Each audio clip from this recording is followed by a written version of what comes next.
Hello friends मु Rosalind आज मु पुणी आपण एक नुआ रेसिपी पाम्पलेट मसाला होटल स्टाइल देखा जमती सुंदर खाइबा सेमती टेस्ट। हाँ जदि मो वीडियो आपन को भल लगे ताले प्लीज लाइक एंड सब्सक्राइब ता संग को शेयर करिया को भूलेबेनी बेल आइकन को भी दबाई को भूलेबेनी। आसंतु देखिबा पाम्पलेट मसाला रेसिपी। फ्रेंड्स देखो पाम्पलेट माछ मु नहीं आसी मु यही साइजर माछ आनी तो माछ को ये एमती काटी देचे काटी भितर सब सफा क्लीन कर देचे। देखो यापर ये आम लुण हलदी दबा धुआ धुई कर देचे लुण हलदी देकर भाजवा माछ को।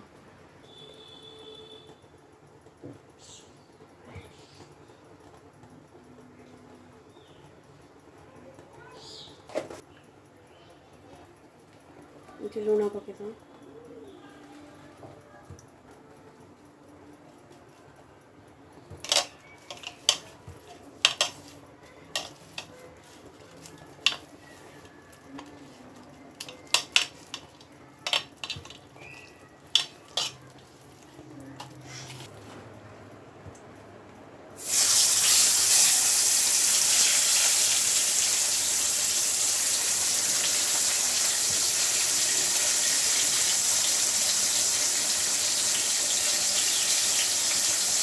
तो देखिए माछ भजा हो जाइए ऑलरेडी से कौन कौन मसला दरकार टमाटो गुंड गुंड कटा हे पियाज एमती गुंड गुंड कटा हे चॉप भाया या भी आहरी छोट काटिले बहुत भल लुण लंका गुंड हलदी गुंड जीरा गुंड काश्मीर मिर्ची एतिकी आमर एबे इंग्रेडिएंट दरकार। आसतु तो प्रथम आम ये गैस लगे तेल ताती गलानी सोरिष तेल पकईदेली तेल ताती गलानी एबे आम काश्मीरी मिर्चीटा पकेबा काश्मीरी मिर्ची पर आम पियाजटा पकेबा।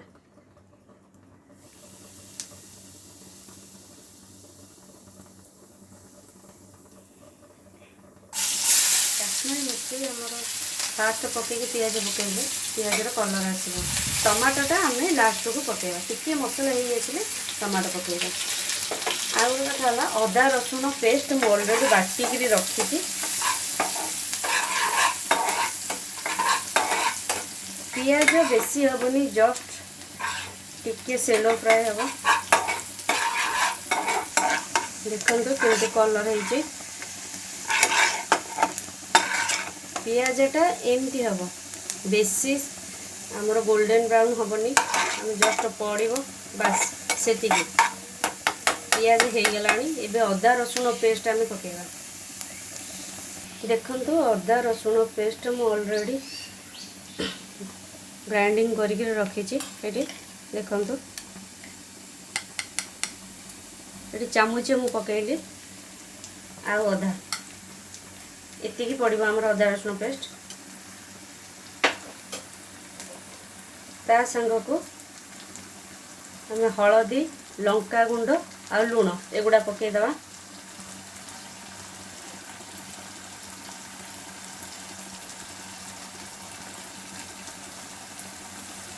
गैस आमर सिम रे अच्छी आमर हाई दरकार नहीं। तो जीरा गुंड थिला जीरा गुंड पकेले टमाटो गुंड गुंड काटी चॉप करके ताकू पकेले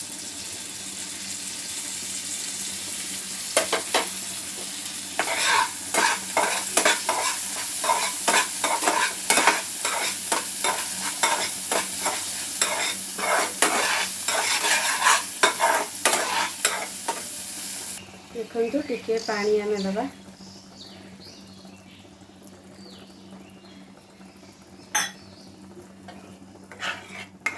पानीटा फुटिले गरम मसला पकेया ये टिके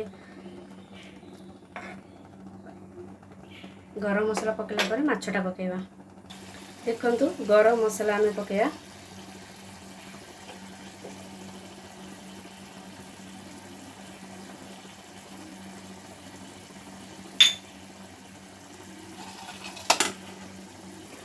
देखो माछ भाजी देछि एटी भजा ये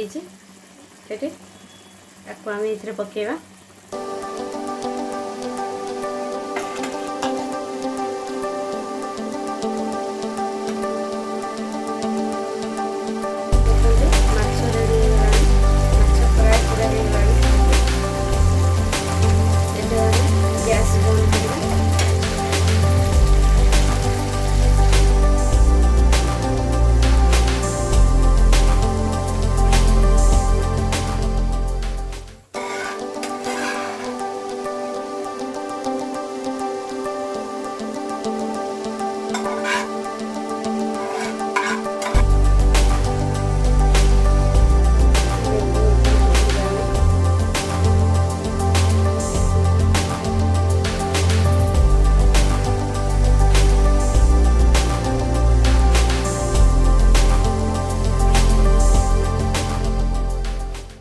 देखंतु एबे हमर पाम्पलेट मसाला रेडी।